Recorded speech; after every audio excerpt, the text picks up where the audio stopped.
பாலைவனத்தில் தவித்த தமிழர் மீட்கப்பட்டு ஊருக்கு அனுப்பப்பட்டார். தமிழ்நாடு திருவண்ணாமலை மாவட்டத்தைச் சேர்ந்தவர் அம்மாசி சடையன்.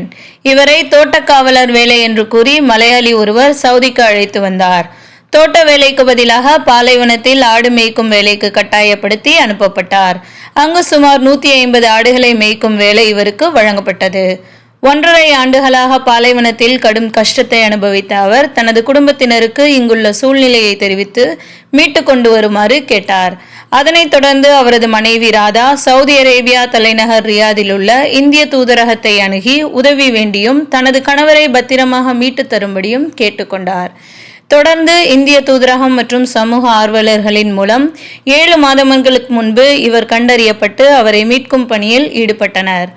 ரியாதிலிருந்து சுமார் 450 கிலோமீட்டர் தூரத்தில் உள்ள இவரை சமூக ஆர்வலர் சித்திக் மீட்பதற்குண்டான வேலைகளை செய்தார்.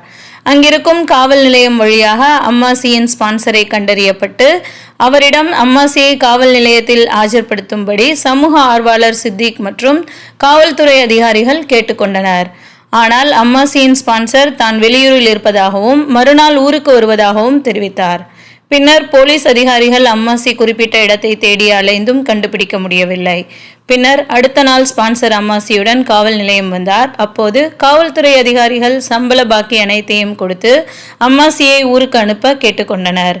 2 வாரங்களில் அனுப்புவதாக தெரிவித்து சென்ற ஸ்பான்சர் அவரை ஊருக்கு அனுப்பவில்லை.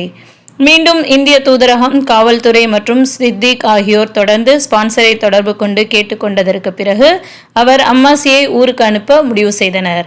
பின்னர் அம்மாசி புரைதா விமான நிலையம் வழியாக சென்னை திரும்பினார்.